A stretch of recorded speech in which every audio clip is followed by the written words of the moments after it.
මම කොළ පාඩයක් ගන්නවා.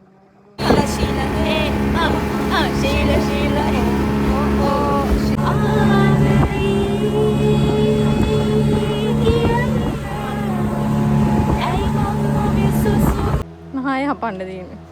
අනේ මේ තිබ්බ අපි 6ට මම 5යි හමාරේ වගේ ඉඳන් නැගිට්ටා. අනිත් පොරු කියලා.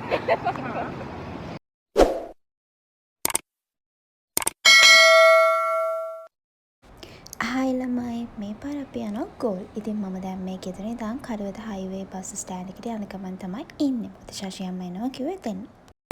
ඒක චීස් කියන්න. අපි කඩවතින් උදේ 7ට වගේ පිටත් වුණා. එතකොට අපි 8:00 වගේ වෙද්දි ගෝල් ටවුන් එකට ආවා. දැන් අපි ගෝල් වල ඉඳන් යන්න ඕනේ බලපිටියට. ඒ කියන්නේ ගාල්ල කොළඹ පාරේ තමයි බලපිටිය තියෙන්නේ. ඔයාලා කඩවත පැත්තෙන් යන්න නැතුව කොළඹ පැත්තෙන් යනවා නම් කෙලින්ම එතනට එන්නත් පුළුවන්. අපි ගෝල් වලින් ආවේ අපේ කවියවත් එකගෙන යන්න ඕන නිසා. අපි දැන් ඉන්නේ බලපිටියට ඇවිල්ලා. අපි බෝට් රයිඩ් එක යන අයට කෝල් කරලා තමයි ආවේ. ඒ කියන්නේ කලින් බුක් කරලා. එතකොට අපි මෙතන ඉඳන් ටුක් එක රුපියල් 200ක වගේ දුරක් එතනට යන්න ඕනේ. ඒත් අපි දැන් මේ ඉන්නේ ශෂි අම්මා අපිට තෑගි ගන්නකම්.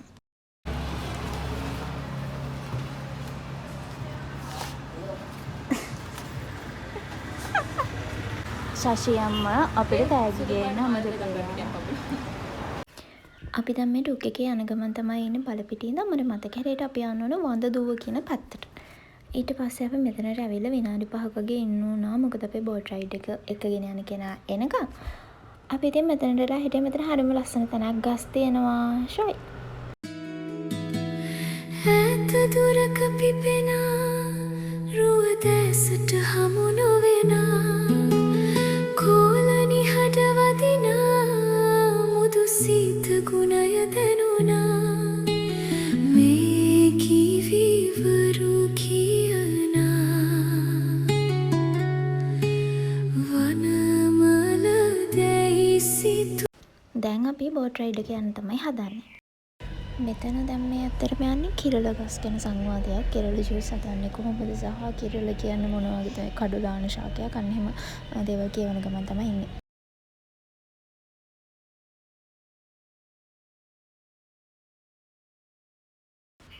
මං ඔයාලට දැන් මේ බෝට් රයිඩ් එක ගැන කියන්නම්. මේකේ ගියේ අපි 3 දෙනෙක්. එතකොට අපි 3 දෙනාට 6000ක් ගත්තා.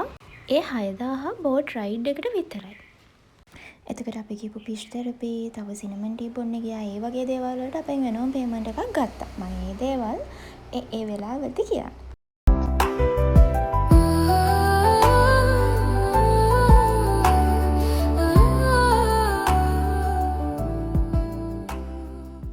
අපි බෝඩ් රයිඩ් එක පටන් ගත්තේ උදේ 10ට විතර. චුට්ටක් අවසර තිබ්බ. හැබැයි උඩින් වහලයක් වගේ දාන නිසා අපිට අවසර වැදුන්නේ නැහැ.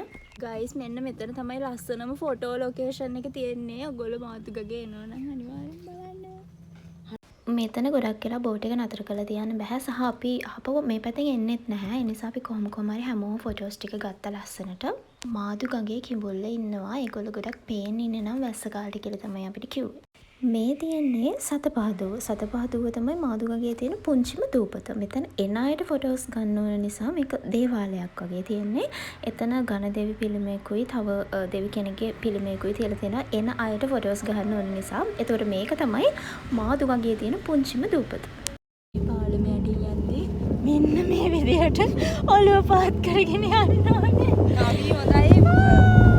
අපි යමු.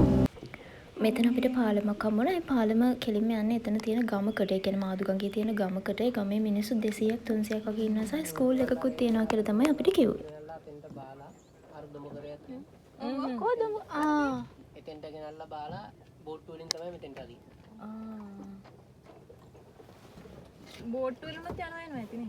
එතකොට සල්ලි ගන්නවද එතකොට යන්නේ? නෑ යාළගේ ඉන්න අය බෝට් දිනේ කට්ටියක් ඉන්නවා. බෝට්ටුව තියනවා නම් කොහමද අරක යන්න ඕනේ නෑ නේ. පාලම යන්න ඕනේ නෑ. ඒත් ඉතින් මේ බෝට් එකේ ගියත් අතෙන්ට විතරයිනේ යන්න ඕනේ. ඊට වැඩි ලේසි යාළට බයික් එකේ යන්නේ. ඊළඟට අපි මේ යන ගමන් ඉන්නේ කොත්තුව රජමහා විහාරයට. ඒක ගොඩාක් පරණ පන්සලක්. අපි ගිහින් බලමු. ජනප්‍රවාදවල තියෙන විදිහට හේමමාලා කුමරේ දන්ත කුමරුයි දළදා වහන්සේ ලංකාවට වැඩම කරාට පස්සේ මේ දූපතේ වැලි වලින් කොටක් හදලා ඒක අස්සේ දළදා වහන්සේ නිදන් කරලා වන්දනාමාන කරා කියලා තමයි කියන්නේ. ඒ වගේම මේ මෙතන තියෙන බෝධීන් වහන්සේත් ශ්‍රී මහා බෝධියේ දෙතිස් මහා බෝධීන් වහන්සේලාගෙන් අවසාන බෝධිය කියලා තමයි කියන්නේ. වැඩි විස්තර දන්න කෙනෙක් ඉන්නවා නම් පහලින් කමෙන්ට් කරන්න. ඒ වගේම මේ පන්සලේ මෙන්න මේ දඬුලේ ඉන්න ඒගොල්ලෝ අපේ ළඟට එනවා කතා කරාම අනුම ෂෝයි. අනේ මගේ චෝටි පැටියා. මේ සිය අපිට පිරිත් නූලුත් බැන්දා. ඊට පස්සේ අපේ බෝට් රයිඩ් එකේ ඉතුරු ටික යන්න අපි පන්සලෙන් පිටත් වුණා. වතුර අල්ලනවා. දැන් බොරුවට වතුර අල්ලනවා.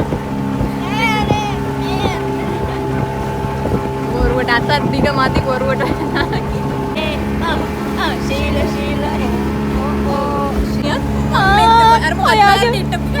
ඔයාගේ පණ්ඩේ පුංචි තුරුතලෙක් ඉන්නවා. අපි දැන් අර කලින් පෙන්නුව පාලම පාස් කරගෙන ආවා. ඒ එනකොට අපිට හම්බුණා ඉස්ස කොටුවක්. වෙන්නේ රැඩ. පාන්දර දෙක තුන වගේ විදිහට ඉවරලා ලාම්පුවට වෙනවා. අර යන්න වෙන්නේ නැහැ ලාම්පුව උඩට. ඇතුලේ වාඩි වෙලා ඉන්නවා. ඊට පස්සේ තමයි උඩට අර නෙට් එකකින් කාලා අල්ලන්නේ.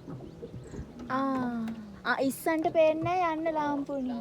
ලාම්පුව එළියට තමයි ඉස්ස කොටු කාමරය ඇතුලට යන්නේ. හදද්දී මේ තියෙන කලින් අර මම ලස්සන කිව්ව තැනදී අපි ගත්ත වීඩියෝ එකක් ඒක මට දාන්න අමතක වෙලා. ඒ නිසා මම මෙතනට දැන්. ඊට පස්සේ අපි නතර කරා කිරලා බීම බොන්න. හැබැයි අපි කඩේ ඇතුළට නම් ගියා නම මොකද ඒක බැරල් උඩ හදලා තියෙන නිසා අර ඒක පාවෙනවා වගේ වෙනකොට අපිට එතන ඉන්න අමාරු නිසා අපි බෝට් එකේම හිටියා. මේ කිරලා ජූස් එකක් උනේ රුපියල් 300යි. එතකොට අපි තුන් දෙනාටම රුපියල් 900ක් ගියා මේ කිරලා ජූස් එක බොන්න. මම මේක වොයිස් කරනවා අපේ කේකාවට කොහෙක් ඇවිල්ලා ඔයගොල්ලන්ට හෙන්නත් එතන. දැන් යන්නේ ෆිෂ් තෙරපි.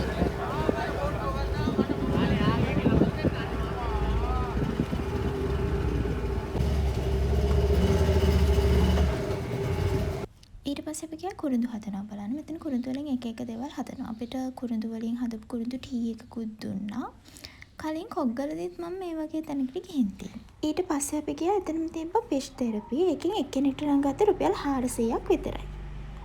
රුපියල් 400ට විනාඩි 15ක් 20ක් වගේ වලට මෙතන ඉන්න පුළුවන්. ඊට පස්සේ අපි ගියාම කිඹුල් පැටියව බලන්න. මම ආසාවෙන් ඉන්නේ මෙයාව අල්ලන්න. අනේ යා හරිම ෂෝයි. එයාව අපි එතනට රුපියල් 1000ක් ගියා අපි තුන් දෙනාටම. මං හිතන්නේ හපව අපිට බලන්න දේවල් නැහැ. පැය දෙකකට දෙකමාරකට විතර පස්සේ අපි හපව එන්න තමයි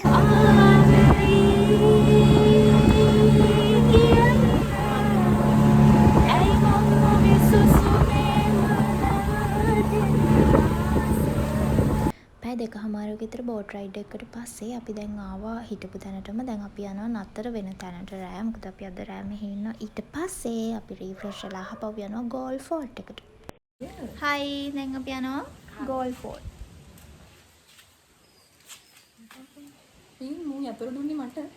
දැන් වෙලාව හවස 4:00 විතර ඇති. අපි දැන් මේ ගෝල් ෆෝර්ට් එකට යන්න පික්මී වැඩනකන් ඉන්නේ. මොකද අපි හිටිය තැන ඉඳන් ගෝල් ෆෝර්ට් එකට කිලෝමීටර් 5ක් වගේ තියෙනවා. ඊට පස්සේ අපි ආවා කන්න. ඊට පස්සේ අපි ආවා ගෝල් ෆෝර්ට් එක ඇතුළට. මොකද අපිට සන්සෙට් එක බලන්නත් ඕන කමක් තිබ්බා.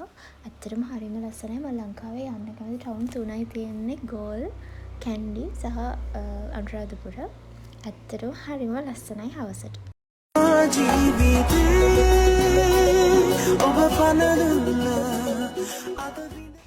ඊට පස්සේ අපි ආවා බයිසිකල් පදින්න කියලා. මෙතන බයිසිකල් එකක් ගත්තී පැයකට 350ක් ගන්න තමයි වෙන්නේ. කවි ශෂියම්මයි ෆොටෝස් ගන්න කාම මම ඔයාලට කතාව කියන්නම්. අපි දැන් හවස කෑවනේ. ලොකු රයිස් එකක් කෑවා. ඒ නිසා අපිට පොඩි බඩ ගින්නක් තමයි තිබේ. අපි කතා වුණා පරාටකම කියලා. ඒත් අපිට හොයාගන්න ටවුන් එකට ආපහු යන්න වෙනවා. ඉතින් අපි මෙතන රෑ 9 වගේ වෙනකන් ඉඳලා දැන් යන්න තමයි හදන්නේ.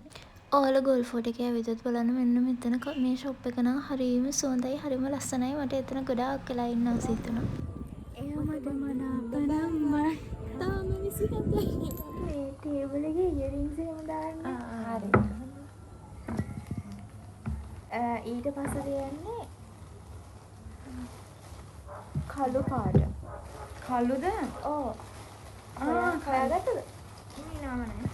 මේ තියෙන දෙවනි දවසේ දැන් වෙලාව උදේ 6:00 වගේ ඇති. අපි මේ තල්පේ යන්න තමයි ලෑස්ති වෙන්නේ. අපි දැන් මුලින්ම බ්‍රෙක්ෆාස්ට් එක ගන්නවා. ඊට පස්සේ අපි තල්පේ යන්න තමයි ලෑස්ති වෙන්නේ. අපි ඉන්න තැන ඉඳන් තල්පෙට විනාඩි 20ක් වගේ යන්න ඕනේ. අවුරුදු කුමාරි තරගේ වැරදිලා ඇවිත්. රවබඩ කරදුනා. මම නැගිටින්න කරප්පුණා. මම කලින් නැගිට්ටා. එලාම් එක තිබ්බ අපි 6ට මම 5යි හමාරේ වගේ ඉඳන් නැගිට්ටා. අනිත් පොරු නෑ මං 6යි 5ට නැගිට්ටා. මෙයා 6 ගානට ආර යන 6යි හමාරට වගේ නැගිට්ටා. දැන් අපි යනවා තල්පෙට. ඔන්න අපි දැන් තල්ප බීච් එකට ඇවිල්ලා තියෙන. මේ වෙලාව නම් ගොඩක් කටේ හිටියේ නෑ මෙතන.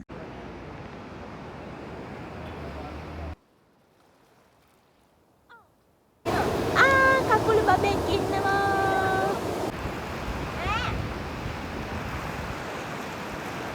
කැස් බෑව බලන්න. මේ අංකල් තමයි අපිව එක්කන් යන්නේ. මට මේ කියන්න බෑ හරියටම හඩිය තියාගෙන අපි වැටෙනවා. අපි යන්නේ කැස් බෑවන්ට. අන්න හරි කැස් බෑවන්ට කෑම දෙන්න. ඔන්න ඔය අංකල් තමයි අපි එක්ක යන්නේ. අපි කවීදෙන් ඈත එක්කන් කතා කර කර යනවා. දලවැල්ල බීච් එකට යනවා වගේම තමයි මෙන්න මෙතනත් කැස් බෑව ගොඩක් එනවා කියලා අපිට කිව්වා. දැන් අපි බීච් එකේ එහා පැත්තට ඇවිදගෙන යන ගමන් මේ ඉන්නේ. ඊට පස්සේ අපිට මේ අංකල් කිව්වා මේ කළු පාටි කිරියෝ ගැන ඒගොල්ලෝ ටිකක් විසයිනේ. මගේ කකුල නම් ඇනලා දෙනවා සුදු පාට කට්ටිය. ඒගොල්ලෝ විස නැහැ කියලා කිව්වේ. මේ කළු පාට අය නම් ගොඩක් විසයි. ඔයාලා තල්ප යනවා නම් ඒගොල්ලෝ ගැනත් බලාගෙන යන්න. මගේ ආසම සතා තමයි ළමයි කැස් බෑව කියලා කියන්නේ. මම යාට හරියම කැමතියි.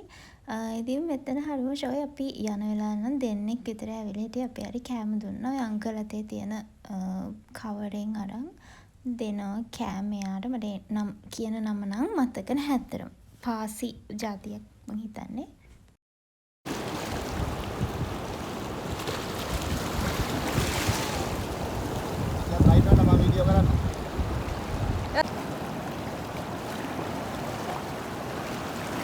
ඊට පස්සේ ළමයි අපි සිප්පි කඩුව හින්දා අපි පැය දෙකක් විතර මුහුදට බහලා හිටියා.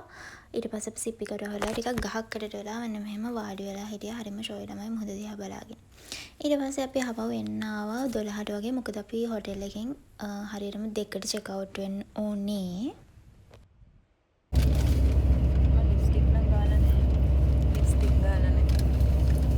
ඒ vlog එක කරන කෙනා මට ලෑස්තියෙන් එලාව දුන්නේ. මොකද්ද? ලෑස්තියෙන් එලාව දුන්නේ. ඔන්න අපි හවස 4ට විතර ලන්ච් එකත් අරගෙන ගෝල් වලින් පිටත් වුණා. අපව කඩවතට එන්න.